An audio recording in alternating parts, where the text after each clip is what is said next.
ठाण्यातील सर्वसामान्य, गरीब व गरजू रुग्णांसाठी मोठा दिलासा ठरणारे विठ्ठल साईबाबा रुग्णालय डिसेंबर अखेर नागरिकांच्या सेवेत दाखल होणार आहे। राज्याचे उपमुख्यमंत्री एकनाथ शिंदे यांच्या सूचनेनुसार खासदार नरेश म्हस्के यांनी महापौर शर्मिला पिंपोळकर, पदाधिकारी, बांधकाम विभाग व महापालिकेच्या अधिकाऱ्यांसमवेत रुग्णालयाची पाहणी केली।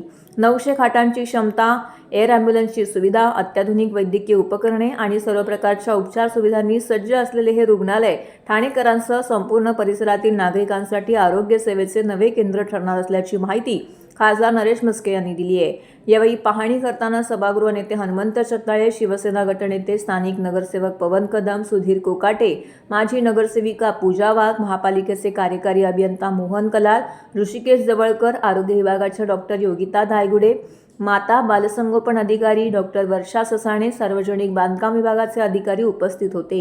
अधिकाऱ्यांकडून सुरू असलेल्या कामांचा आढावा घेताना रुग्णालयातील विविध विभाग, उपचार कक्ष, आपत्कालीन सेवा, अतिदक्षता विभाग, ऑपरेशन थिएटर आणि इतर आवश्यक सुविधांची माहिती घेण्यात आली। ठाण्यातील जिल्हा सामान्य रुग्णालय ठाणे जिल्ह्यासह रायगड, रत्नागिरी, पालघर, वसई आणि ग्रामीण व आदिवासी भागातील हजारो रुग्ण उपचारासाठी येत असतात। मात्र वाढती रुग्णसंख्या आणि मर्यादित सुविधा यामुळे अनेकांना अपेक्षित उपचार मिळण्यात अडचणी येत होत्या।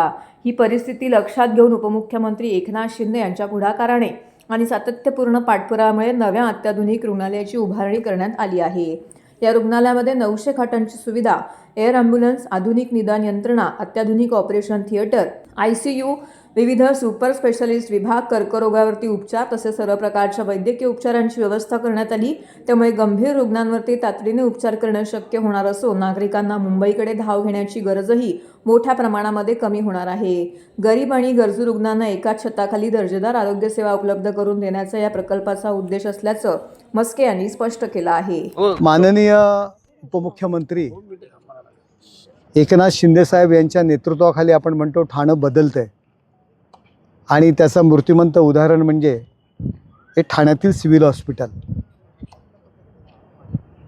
या सिव्हिल हॉस्पिटलचा उपयोग फक्त ठाणे शहरापुरता नसून या ठाणे शहराच्या लगत असलेली शहापूर असेल, वाडा असेल, अगदी मुरबाड असेल, त्याचबरोबर अगदी रायगड जिल्हा असेल, पालघर असेल, वसई असेल, या सर्व ठिकाणावरचे रुग्ण, गोर गरीब, आदिवासी, ग्रामीण भागातील रुग्ण या सिव्हिल हॉस्पिटलमध्ये येत होता आणि एकंदर येणारे रुग्ण आणि सिव्हिल हॉस्पिटलची पात्रता, कॅपॅसिटी फार कमी होती। एकनाथ शिंदे साहेबांच्या माध्यमातून त्यांनी केलेल्या प्रयत्नांमुळे आज 900 बेडचं अद्ययावत असं रुग्णालय, गोरगरिबांकरता हे रुग्णालय या ठिकाणी उभं राहते।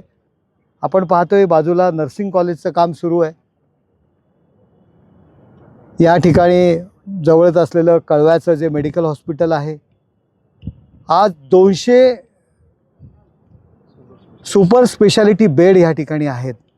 मुलांकरता 200 बेड आहेत, ऑर्डिनरी 500 बेड आहेत। म्हणजे हा जो काही लोड आहे आरोग्य यंत्रणेवरचा येणारा, तो लोड या ठिकाणी कमी होणार आहे आणि गोरगरीब, आदिवासी, ग्रामीण भागातील नागरिकांना, शहरातील कामगार वस्तीतील नागरिकांना एक खूप चांगली सुविधा या ठिकाणी उपलब्ध करून दिलेली आहे।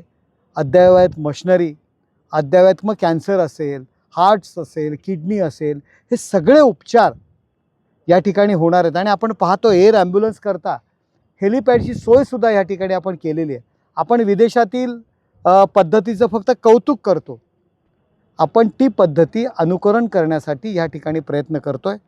आज एअर ॲम्ब्युलन्सची व्यवस्था या ठिकाणी होते। जर अति गंभीर रुग्ण असेल आणि त्याला मुंबईमध्ये किंवा आणखी कुठे जर त्याला शिफ्ट करायचं असेल, त्याला ट्रीटमेंट द्यायची असेल, तर एअर ॲम्ब्युलन्सची सेवासुद्धा या ठिकाणी उपलब्ध होते। एकनाथ शिंदे साहेबांच्या माध्यमातून आणि महाराष्ट्र शासनमध्ये देवेंद्रजी असतील, सुनेत्रताई असतील, या सगळ्यांच्या माध्यमातून ही ठाण्याला दिलेली मोठी देणगी आहे। आणि धर्मवीर आनंद दिघे साहेबांचं स्वप्न होतं, त्यांचं खूप लक्ष या सिव्हिल हॉस्पिटलवर असायचं, ते पूर्ण होतं आहे। थोड्याच दिवसात या हॉस्पिटलचं ओपनिंग, उद्घाटन या ठिकाणी होणार आहे आणि त्याकरता जे काही इसेन्शियल्स कामं आहेत, छोटी मोठी कामं आहेत, आजूबाजूचा परिसर असेल, छोट्या मोठ्या काही गोष्टी राहिलेल्या आहेत, हे पाहण्याकरता शिंदेसाहेबांच्या आदेशानुसार आणि स्थानिक नगरसेवक आमचे सुधीर कोकाटे असतील, पवन कदम असतील, यांच्या सूचनेनुसार मग महापौर शर्मिलताई पिंपळकर, सभागृह नेते हनुमंत जगदाळे, आमचे हेमंत पवार, आम्ही सर्व मंडळी या ठिकाणी व्हिजिट करण्याकरता आलेलो आहोत. छोट्याफार काही कमतरता असतील तर पूर्ण करण्याच्या दृष्टीने आमचे कैलास पवार सिव्हिल सर्जन आहेत, महानगरपालिकेचे अधिकारी आहेत आणि ह्याकरता आम्ही ही व्हिजिट ठेवलेली आहे.